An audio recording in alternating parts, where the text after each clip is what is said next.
दुनिया का कितना भी दरिद्र व्यक्ति हो, चाहे दुनिया का कोई व्यक्ति ऐसा हो जिसका कभी व्यापार चलता ही नहीं हो, उसने 50 बार बदल के देख लिया, फैक्ट्री चली नहीं रही, जिस काम को करने के लिए जाते हैं वो काम टल जाता है, आज की जगह कल, कल की जगह परसों, परसों की जगह नरसों, काम होता ही नहीं। बेटा बेटी का संबंध करने जा रहे हैं पर हो ही नहीं रहा।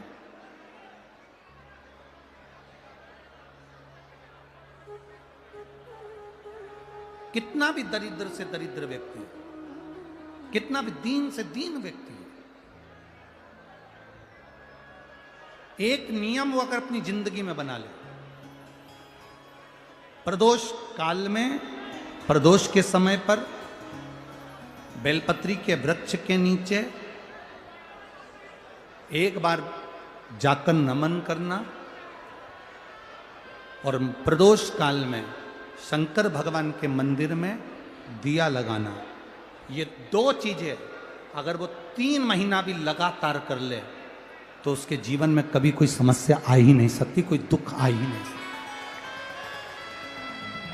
एक नियम बना, जब कोई कहते तुम्हारे जीवन में कष्ट ही कष्ट है, तब एक काम चालू करो, शिव की आराधना।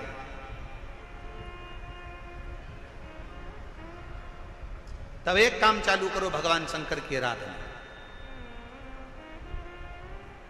3 चीजें अपना लो। पहले नंबर पर शिव जी के मंदिर में 1 लोटा जल चढ़ाना।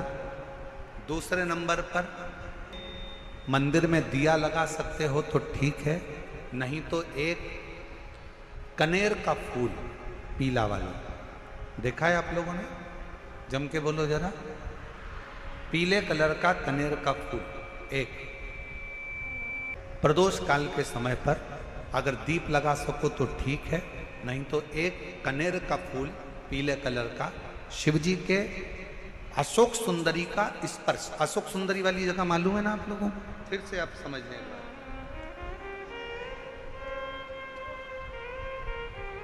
ये शिवलिंग, जलाधारी, ये चरण, राइट में गणेश जी, लेफ्ट में कार्तिकेय जी, मध्य भाग में जो एक मोटी सी लाइन होती है वो अशोक सुंदरी का स्थान होता है। जहां पर शिवलिंग रखा हुआ है ये पार्वती जी का हस्तकमल। शिवलिंग के ऊपर जो कलश में से एक एक बूंद पानी गिरता है वो शंकर जी की 5 लड़कियां, जया, विषहरा, शामली बारी, दौतली, देव। शिव जी के 6ठे नंबर की लड़की अशोक सुंदरी मध्य भाग में। जब एक कनेर का फूल प्रदोष काल में अशोक सुंदरी वाली जगह पर स्पर्श कराकर शिव जी को समर्पित करना। 3 क्रम है, अगर बन सके तो करो। पहला 1 लोटा जल चढ़ाना। दूसरे नंबर पर अगर बहुत ज्यादा तकलीफ की जिंदगी चल रही हो, बहुत कष्टमय जीवन चल रहा हो और सब ने कह दिया कि तुम्हारी किस्मत में तो धक्के ही लिखे हैं, केवल आप धक्के ही खाओगे, तो एक कनेर का पुष्प प्रदोष काल में अशोक सुंदरी का स्पर्श कराकर शिवलिंग पर चढ़ाओ और शिव की आराधना और दिल से बाबा को पुकारते रहो, श्री शिवाय नमस्तुभ्यं, श्री शिवाय नमस्तुभ्यं। और मेरी जीजियों, मेरे जीजाओं, मेरी बेटियों, बेटाओं, मेरी माताओं, एक बात और आपसे कहना चाहता हूं। जब आप पशुपतिनाथ का व्रत करो ना, पशुपति व्रत को अगर आप धारण करो, या सोमवार का व्रत करो, या शिवरात्रि का व्रत करो, या प्रदोष का व्रत करो, या आप शंकर जी के मंदिर में जाकर कोई उपास, कोई व्रत, कोई पूजन कर रहे हो ना, तो एक निवेदन और आज इस व्यासपीठ से करें आप लोगों के लिए। आपकी पूजन की थाली में सब कुछ है, सब कुछ। और जो आपके पास में बैठकर पूजन कर रही है उसकी थाली में अगर कोई कमी रह गई है ना, तो शिव महापुराण ये भी कहती है कि शंकर के सामने बैठकर किसी की पूजन की थाली में भी कमी मत देखो, बन सके अपनी पूजन की थाली में से थोड़ा सा सामान उसकी थाली में रख दो, प्रयास करना कि वो कमी ना देखी जाए। अगर हम भगवान की साक्षी में भी अगर कमी देखेंगे तो हमारे जीवन में कमियां बढ़ती चली जाए। हम क्यों कमी? हे गुरुजी, हमारी टेम्परेरी नौकरी है, बहुत कष्ट में हम, क्या करें हम? कहीं मत जाओ, तुम्हारे नजदीक में जो शंकर का मंदिर है उस मंदिर में जाकर झाड़ू लगाना प्रारंभ कर दो। तुम्हारे शिव जी के मंदिर में कहीं पोछा लगाना प्रारंभ कर दो। तुम्हारे शंकर के मंदिर में थोड़ा सा चंदन घिसना प्रारंभ कर दो। नौकरी पर जाओ, ड्यूटी पर जाओ, बच्चों को संभालो, परिवार को संभालो, उसमें से थोड़ा सा समय शंकर जी को देना प्रारंभ करो। थोड़ा सा समय निकालना शिव जी के लिए, थोड़ा सा समय। ए गुरुजी, अभी मेरी तनख्वाह तो मात्र 8,000 रुपए मिलती है, प्राइवेट जॉब कर रहा हूं, परिवार बड़ा है, गुरुदेव दिल्ली जैसे शहर में रह रहा हूं, बहुत दुख का जीवन चल रहा है, क्या करूं? किसी को हाथ नहीं दिखाना, किसी को पत्रिका नहीं दिखाना, किसी को भाग्य नहीं दिखाना, अब जो कुछ दिखाना अपने शंकर को दिखाना, उसके मंदिर में सेवा करना प्रारंभ करो। और मेरे बाबा तेरी सबसे बढ़िया, यदि कोई एक बार भी शिवालय की ओर चले जाता है, शंकर की ओर बढ़ जाता है, शिवालय की ओर बढ़ जाता है, तो उसके पितर, उसके पूर्वज और उसके जीवन में कितने भी दोष हों, वो सारे के सारे दोष समाप्त होते चले जाते, सारे दोष। और शायद इसीलिए शिवजी पर चढ़ाया गया एक लोटा जल हमारे घर का पितृदोष हो चाहे अन्य दोष हो, वो भी समाप्त कर देता। कितना सुंदर कहा है। जब जिंदगी बहुत संघर्ष में चल रही हो, बहुत दुख का जीवन चल रहा हो, बहुत कष्ट का जीवन चल रहा हो, बहुत कष्टमय जीवन चल रहा हो, तब शमी के 5 पत्ते, शमी के 5 पत्ते एक दुर्वा के साथ एक अक्षत चावल का एक दाना, वो भी हल्दी में भिंगोया हुआ हो या केसर में भिंगोया हुआ हो, शमी पत्र 5, एक दुर्वा, एक चावल का दाना, जो दिल से हृदय से बेलपत्री के वृक्ष के नीचे पार्थिव लिंग का निर्माण कर कर मट्टी का शिवलिंग बनाकर प्रदोष काल में, मतलब शाम के समय पर शिवलिंग बनाकर उस पे जल चढ़ाकर, जो ये 5 शमी का पत्र, एक दुर्वा और एक चावल का दाना, अपनी कामना कर कर, जो दुख चल रहा है बाबा से विनय कर कर एक एक पत्ता जब समर्पित कर दे, फिर एक दुर्वा समर्पित कर दे, फिर एक चावल का दाना समर्पित कर दे और बाबा का वहीं पर पुनः विसर्जन कर दे, 3 महीना तो जाने दो, 15 दिन के अंदर वो दुख कटता जरूर है, चाहे कोई भी दुख, किसी भी तरह का दुख क्यों हो। एक बेलपत्र के वृक्ष की परिक्रमा करने वाले को हजारों अश्वमेध यज्ञ का फल प्राप्त हो जाता है, हजारों अश्वमेध यज्ञ का फल प्राप्त हो जाता है। उसी तरह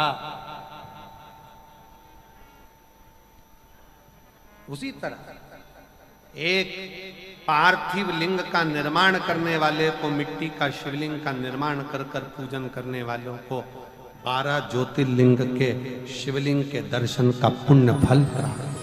बहुत ध्यान लगाकर सुनिएगा। एक बेलपत्री और उस बेलपत्री में एक चंदन की बिंदी और एक अक्षत का दाना मात्र रखकर भी अगर शिवालय पर चढ़ा दी जाती है, एक बेलपत्री, एक चंदन का बिंदी, और चंदन फिर निवेदन करेंगे। आज के जमाने में तुम लोग सब घिसा घिसाया पड़ा पड़ाया डब्बी का सामान ले लेकर, वो नहीं, चंदन की मुठिया रखो, थोड़ा सा भी घिसो, जरा सा भी घिसो, उसकी एक बिंदी और एक चावल का दाना जब हम भगवान देवादिदेव महादेव को समर्पित करते हैं, अपनी कामना कर कर समर्पित करते हैं, तो निश्चितता है, महापुराण की कथा कहती है शंकर भगवान उसका फल शीघ्र प्रदान कर देते हैं। भले आपने कुछ करा ना करा, उसका फल तुम्हें मिल जाता। में जाना, लोटा भरकर जल समर्पित करना, और कभी तुम्हारे जीवन में अगर तुमको लग रहा है कि मैं दुखों से पीछा छूट ही नहीं रहा, तब उस जगह पर बेलपत्री के मध्य भाग में पीला चंदन, ये जो पत्ती है और ये दो पत्ती हैं, ये बड़ी पत्ती और ये बीच की जो दो पत्ती हैं, इसके बीच में जो डंडी का भाग रहता है, जो बीच में डंडी का जो भाग है, बड़ी पत्ती और ये दो छोटी पत्ती के मध्य में जो डंडी का भाग है, उस डंडी के भाग में पीला चंदन और एक अक्षत पीला शंकर भगवान को आप अगर प्रदोष काल में समर्पित कर रहे हैं, तो ये निश्चित है कि धीरे धीरे कर कर वो दुख समाप्त होगा, वो दुख कटेगा ही। प्रकट वर्णन किया गया शंकर भगवान की आराधना में, शिव की आराधना में, जब तुम्हें लगता है कि तुम्हारा व्यापार नहीं चल रहा, कोई तुम्हें धोखा दे रहा है, लक्ष्मी नहीं आ रही, बहुत चिंता में पड़े हुए हो, बहुत टेंशन में जिंदगी चल रही है, बहुत बीमारियां तुमको घेर ली है और चारों तरफ अंधेरा ही अंधेरा नजर आ रहा है, तुमने विचार करा अब मैं तो मर जाऊं तो अच्छा, मैं सुसाइड कर लूं तो अच्छा, मैं मर जाऊं तो अच्छा, तो मरने से पहले एक काम कर कर देखना, शंकर भगवान की आराधना कर कर देखना, शिव पर एक लोटा जल चढ़ा कर देखना, और ज्यादा चिंता ज्यादा टेंशन हो तो बेलपत्री के जड़ को घिसकर उसका चंदन बनाकर शंकर को लेपन कर कर उसकी भी आराधना कर कर देखना कि बेल चंदन का फल क्या। बेलपत्र, एक बेल, ये कोई साधारण नहीं, एक बेलपत्र, एक बेल, ये कोई साधारण नहीं, एक बेल। इसकी नीचे की डंडी से लेकर ये दो पत्तियां जहां लगी हैं, और दो पत्ती से लेकर ये बीच की जो पत्ती है उसमें जो गैप है, उसमें जो जगह है, दिख रही है आपको, ये दो पत्ती से लेकर बीच की पत्ती के बीच में जो जगह खाली रहती है, 33 कोटि देवी देवताओं विराजमान रहते हैं इस बीच की जगह में। जब शिव जी को चढ़ाया जाता है तब इस पत्ती के बीच की जगह शंकर के शिवलिंग पर रखा जाता है, तो शिव जी इतने प्रसन्न होते हैं कि मेरी स्तुति करने के लिए ये भक्त 33 कोटि देवताओं को लेकर आया है, मेरी स्तुति करने के लिए। लोग चावल लाए, लोग अंबारियां लाए, धन लाए, दौलत लाए, संपदा लाए, पर एक शंकर का भगत ऐसा होता है जो एक बेलपत्री के रूप में 33 कोटि देवताओं को, 64 योगिनियों को, आदि शक्तियों को शंकर को समर्पित करता है। कितना सुंदर संवाद है, कितना सुंदर बात कही कि भूल से भी किसी तीर्थ में नहीं गए, कहीं हमने गौदान नहीं करा, कहीं हम किसी तीर्थ में नहीं गए, हमने कहीं गौदान नहीं करा, हमने कहीं ब्राह्मण भोजन नहीं कराया, हम कहीं गंगा यमुना कावेरी सरस्वती नर्मदा छिपरा पुण्यवान नदी में हम स्नान नहीं कर पाए। शिव महापुराण की कथा कहती है भूलवश भी अगर पिपलेश्वर या बटकेश्वर किसी शिवालय पर भूल से भी अगर एक लोटा जल चढ़ जाता है तो देव अधिदेव महादेव सारे तीर्थों का फल अपने आप प्रदान कर देते हैं, भूल से भी चढ़।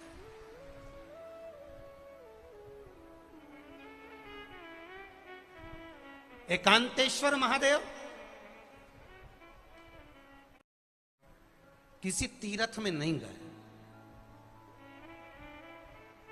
कहीं हमने गौदान नहीं करा, कहीं हम किसी तीर्थ में नहीं गए, हमने कहीं गौदान नहीं करा, हमने कहीं ब्राह्मण भोजन नहीं कराया, हम कहीं गंगा यमुना कावेरी सरस्वती नर्मदा छिपरा पुण्यवान नदी में हम स्नान नहीं कर पाए। शिव महापुराण की कथा कहती है भूलवश भी अगर पिपलेश्वर या बटकेश्वर किसी शिवालय पर भूल से भी अगर एक लोटा जल चढ़ जाता है तो देव अधिदेव महादेव सारे तीर्थों का फल अपने आप प्रदान कर देते हैं। भूल से भी चढ़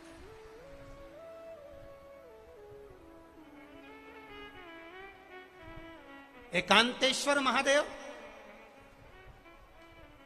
जो कि एकांत में बैठा हुआ है, एकांतेश्वर महादेव अकेला बैठा है अलमस्त होकर। आप जा रहे हो गाड़ी लेकर, आप 4 व्हीलर गाड़ी में जा रहे हो, ट्रैक्टर में जा रहे हो, ट्राली में बैठकर जा रहे हो, क्रूजर में बैठकर जा रहे हो, 2 व्हीलर गाड़ी में बैठकर जा रहे हो, और एकांतेश्वर महादेव का मंदिर दिख गया कोई एकांत में, भले उसका नाम नहीं मालूम तुमको कि कौन सा महादेव, और अकेला बैठा है जंगल में वृक्ष की छांव में एक ओटले पर, कोई दीवार नहीं, कोई जाली नहीं, कोई गेट नहीं, कुछ भी नहीं। ये शिव मंदिर में जाकर एक लोटा जल समर्पित करती थी। और शास्त्र कहता है कि शंकर के मंदिर में अगर एक लोटा जल कोई एक परिवार का व्यक्ति भी समर्पित कर रहा है तो समझ लेना कि वो अपनी 71 पीढ़ी को पार लगा रहा है। वो अकेला नहीं, 71 पीढ़ी को पार लगा रहा है। शिव महापुराण की कथा कहती है जब बच्चा गर्भ में आता है, माता के गर्भ में जब संतान आती है और माता के गर्भ में जब संतान रहती है, उस 9 महीने में स्त्री नारी अगर कहीं शंकर के मंदिर के सामने से निकल जाए या शिवालय का जल स्त्री को मिला हो या शंकर भगवान का कोई प्रसाद या शंकर भगवान का कोई नाम जाप या शंकर भगवान का कोई मंत्र जाप उस स्त्री के कानों में पहुंच जाए तो जो गर्भ में बच्चा होता है वो बच्चा शंकर की कथा तक या शिवालय तक उसको बिना बोले ही वो अपने आप चला ही जाता है, पहुंच ही जाता है। उस गर्भ में रहने वाले बच्चे को भगवान शंकर के मंदिर के सामने से भी कोई गर्भवती स्त्री निकल कर चली जाती है तो उसका भी फल उसको प्राप्त हो जाता है, उसका भी फल उसको प्राप्त हो जाता है। और वो फल साधारण नहीं होता। क्यों? बेलपत्री को जब भी चढ़ाया जाता है तो पीछे की डंडी पकड़कर नहीं चढ़ाया जाता।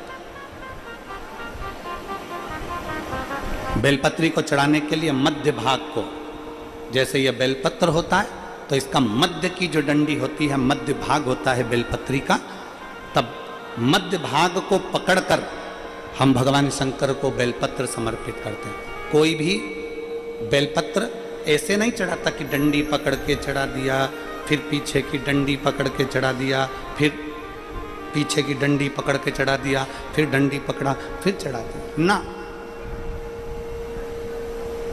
मेरे देवाधिदेव महादेव को जब भी बेलपत्र चढ़ाया जाता है तो मध्य भाग, पीछे की डंडी पकड़कर नहीं, मध्य भाग से भगवान शंकर को बेलपत्र समर्पित किया जाता। मध्य भाग से जब भी पकड़ेंगे तो मध्य भाग को पकड़कर बेलपत्र समर्पित करेंगे। क्यों?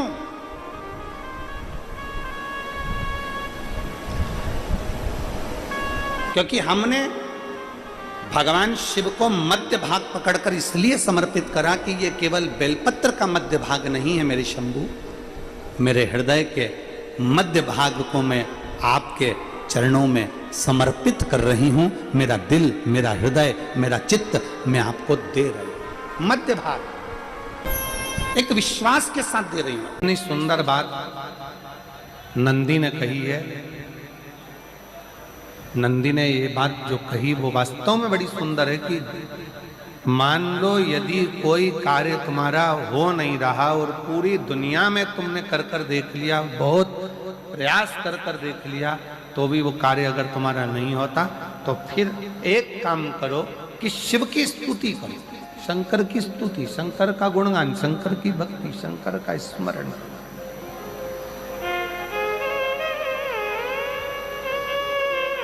फिर शिव की स्तुति करिए, शंकर से विनय करिए, शंकर से निवेदन करिए, शंकर का गुणगान करिए।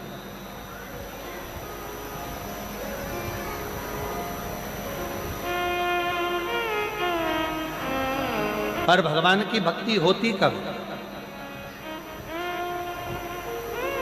जितने आस्था चैनल पर कथा सुन रहे हैं, जितने फेसबुक यूट्यूब पर कथा सुन रहे हैं, जितने पंडाल में बैठकर शिव भक्त कथा को रसपान कर रहे हैं, उनसे निवेदन करूंगा कि शंकर की भक्ति होती कब है, शंकर का स्मरण कब होता है, शंकर की भक्ति कब होती है, शंकर की कथा सुनने में मन कब लग सकता है, जब अपने भीतर की अभिमत्ता, अपने भीतर का अहम, अपने भीतर का अहंकार, अपने भीतर की आसक्ति, अपने भीतर का काम, अपने भीतर की तृष्णा जब दूर हो जाए तो समझो कि आप शिव में मन लगा बैठे।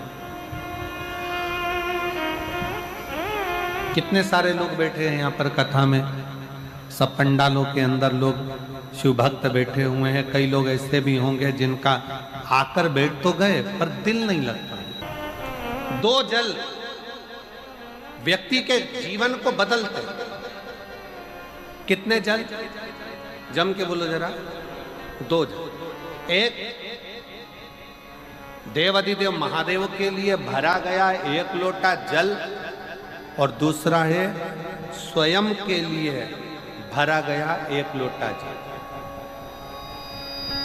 यहाँ पर अगर बुजुर्ग मेरी माताएं बैठी होंगी, मेरी जीजियां बैठी हैं, मेरे जीजा बैठे हैं, बुजुर्ग जितनी माताएं बैठी हैं वो पुराने समय का अगर लेख उठाकर देखेंगे तो पुराने समय के लोग भोजन करने बैठते थे ना, तो भोजन करने से पहले अपने पानी के लोटे को भरकर, अपना गिलास भरकर बैठते थे। किसी ने देखा है कि नहीं देखा? जम के बोलो जरा, देखा है आप लोगों ने? पुराने समय के लोग जब भोजन करने बैठते थे, पुराने समय के लोग जब भोजन करने बैठते थे तो अपना पानी का गिलास, अपना पानी का लोटा पहले भरकर आसन लग जाता था। बहू आसन लगा देती थी, बहू खाना बना देती थी, घर की पत्नी खाना बना देती थी, भोजन बना देती थी, घर के लोग भोजन दे देते थे। थाली कोई भी लगा कर ला कर दे, थाली कोई सजा कर ला कर दे, पर घर का जो व्यक्ति खाना खाने बैठता था, भोजन करने बैठता था, वो अपना पानी स्वयं भर कर बैठता।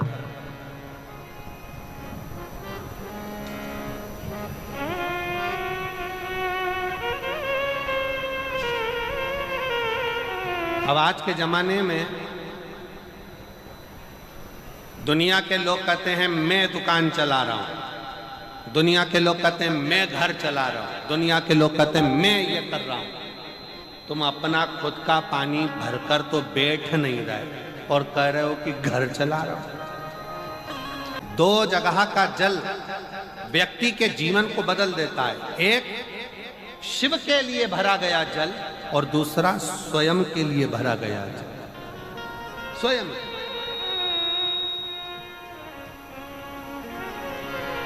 शंकर के मंदिर में जा रहे हो, 1 लोटा जल अपने घर से भरकर लेकर चले जाओ और अपने घर में जब तुम भोजन करने बैठ रहे हो, जब तुम रोटी खाने बैठ रहे हो, भोजन करने बैठ रहे हो, भोजन ग्रहण करने बैठ रहे हो, जब तुम भोजन को ग्रहण करने के लिए बैठ रहे हो, तब अपने घर में जब तुम भोजन ग्रहण करने बैठ रहे हो तो 1 लोटा जल या 1 गिलास पानी भरकर बैठो।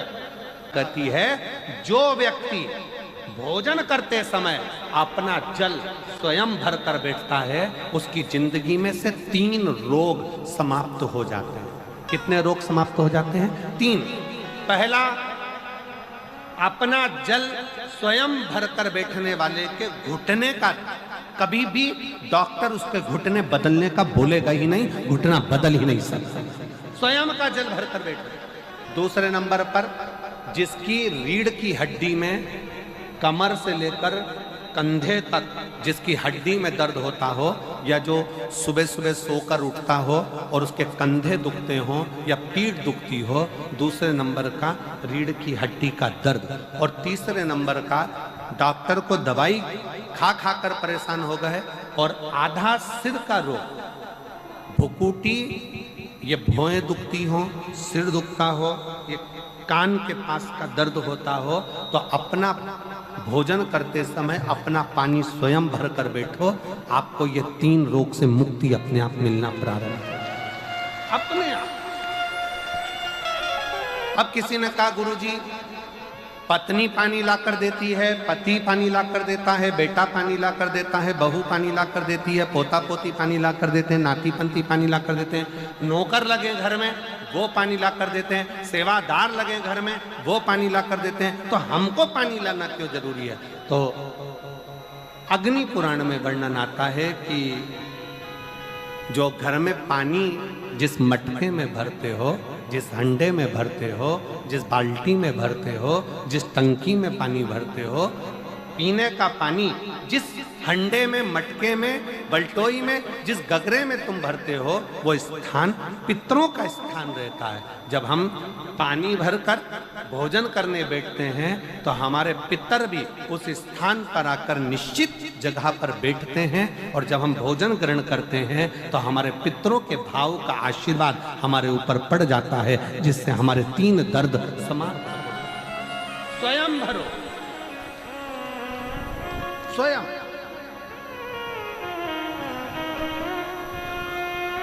अब आज का जमाना इतना विचित्र है कि नौकर चाकर, परिवार, घर इतना बड़ा हो गया।